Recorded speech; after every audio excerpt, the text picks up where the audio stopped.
So stay with me, right? We know that meditation alone can be a porthole and take us into spaces we would not normally be able to get into because of the state of our mind. But when we change the state of our minds, our bodies change. And when our bodies change and the way we feel changes, we can change the condition of what we plug into, right? And the frequency that we're putting off and vibrating just through meditation. But within that meditation, what are we meditating on?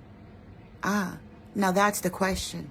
There's so many different modalities and systems, right? That's what I'm talking about, to plug into. And what are they plugging into and how does it work? And you can get a concept of an idea of what that is through understanding these videos, these clips that I've shown you from Dr. Inky and from the Maru Foundation, okay, with Stan Tenen, I believe that's his name, that wrote the book, The Alphabet That Changed the World, you know, referring to light language using the Hebrew alphabet as a model of symbology. So anyway, these are different concepts and stuff that we're looking at, because what are we really seeing when we're looking at something, right? So what I'm teaching you is that symbology has many dimensions to it, and depending on what aspect that you have plugged into changes the concept of that symbology and the way that it becomes alive and interacts with us in our lives. And by using that symbology, along with movement and some other things, by layering, you could literally plug in and unlock a whole nother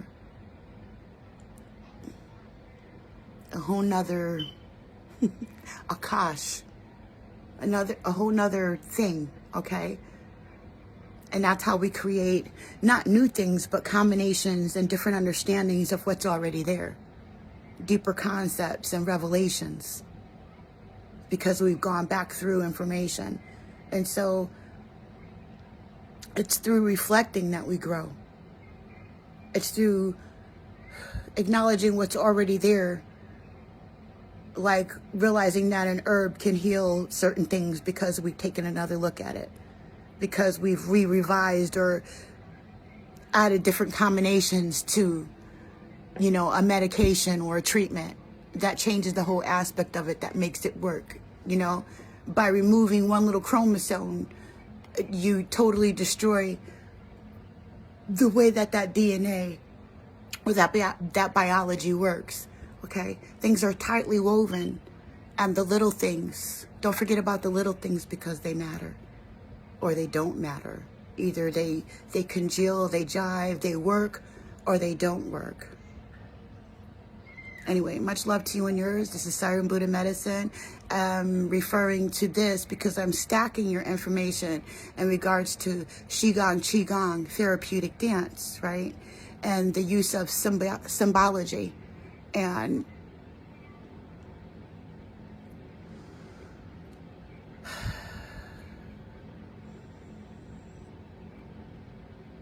how that's relevant to Qigong and therapeutic dance that I was given through dreams and visions when I was healing my body.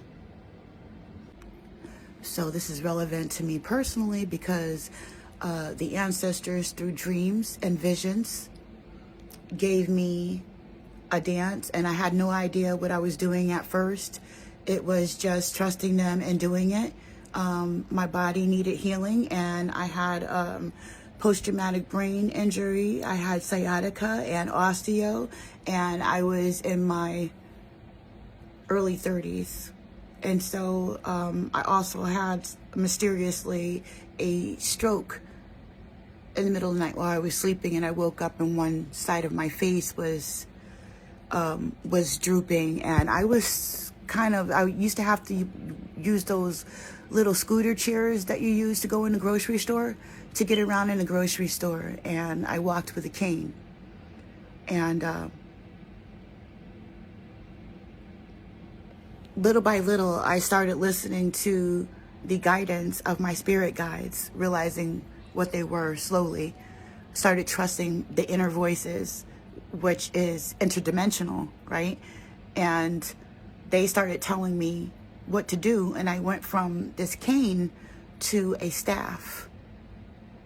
And I didn't know what I was doing at first. And I suppose I needed more confidence because I was just kind of out there. I needed something to anchor me into reality, to show me that I could trust the things that I was being taught, and it wasn't just some psychotic random episode, right? As I had been lied to and told that these dreams, these voices and visions and stuff were when I was a child. So I wasn't very trusting of them at first. So what they did was they would teach me things and I would do them, and then they would lead me to people who were actually existed and systems that actually existed on the planet that had some aspect and relevance to what it was that they were showing me. And that's how I learned Qigong, therapeutic dance. And the use of symbology is what the first instrument, the first is how they teach me a lot of times, is showing me symbols.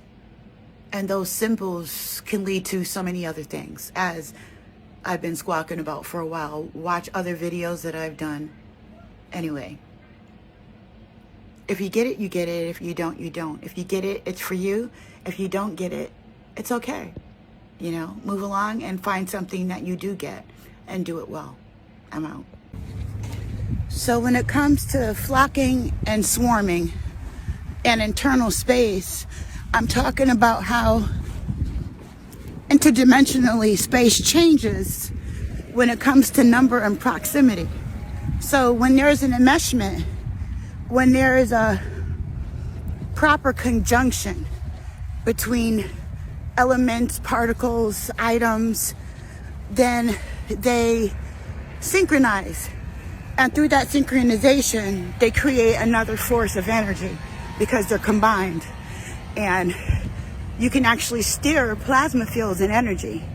So when you start layering thoughts, because thought forms are alive in their energy, when it comes to consciousness fields and you're looking at symbology, when it comes to your perception and your intention and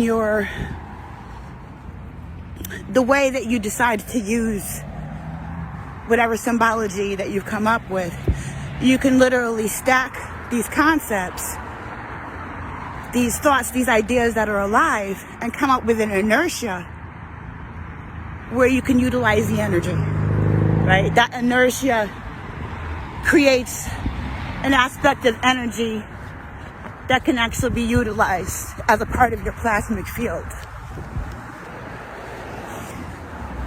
And in order to get there, you use symbology, because symbology is like a porthole.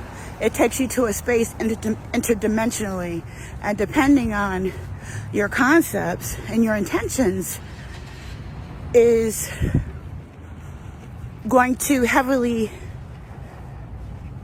impact the result of what you get out of how you use the energy that you've accumulated from your concept of stacking multiple thoughts and concepts through symbology. Primary researcher's last name was Couzin, Couzin, and you can find a lot of it online. He was doing research as to how is it that fish, school together, that birds flock together, when you see them looking incredibly coordinated. And what he discovered was that there's like 3 phases of the motion. If there's, and they start to relate to each other and become interrelated at about 10. It's a point that Couzin himself doesn't bring out, but if you actually look at the data, you notice that there appears to be a phase change in the way that these creatures are moving, either not in coordination with each other or in coordination with each other at around 10. And they've done a lot of research since in terms of what these creatures are evaluating. Basically, I don't need to go into it.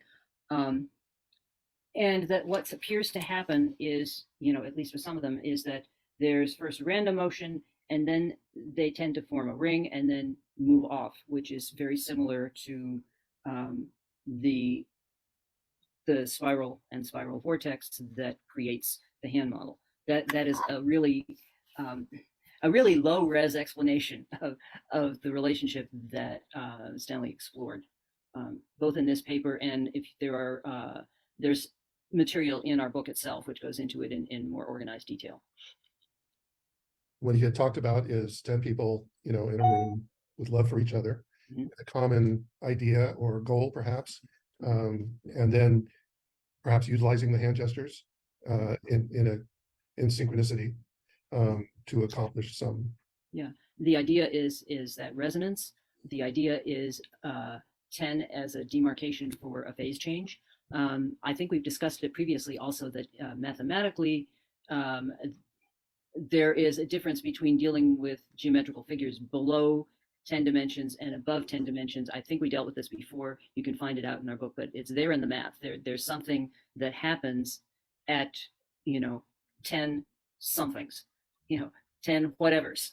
And so of course for somebody who's drawn to anomalies that stand out, okay, 10 here, 10 there, 10 there, 10 in a minion. What does this mean? So this was definitely something that we explored. Lovato, wasn't there an experiment with a cube and putting spheres inside the cube? And at the point when you had 10 spheres in the cube, the spaces between the cubes were either less or more. So the point seemed to be that at some point, the group is greater than the individual pieces when you hit 10. Something kind of magical happens. Can you remember anything like that? The first part of what you were saying relates to what I was trying to describe with the math, and it has to do with it's not just a cube and just spheres, because we're talking math, so we're talking dimensionality in a mathematical sense, and the math has been worked out. It's there, whereby if you're trying to pack as many spheres within a cubical figure as you possibly can, what is the status of the empty space that's in the middle of, that has to be in the middle of that cube? Because, yeah, and what happens at 10 dimensions is all of a sudden that empty space becomes larger than its enclosing cube. And it makes no intuitive sense to us, I get that, but that's what the math says. I think it gets larger than the individual sphere. Oh, well, it's always that, but it's larger than the enclosing cube. And okay. That's the phase change. Because basically the empty space that's inside all of a sudden is bigger than what binds than its supposed boundary. And that's something to think about. There's a diagram in the book which makes it kind of clear.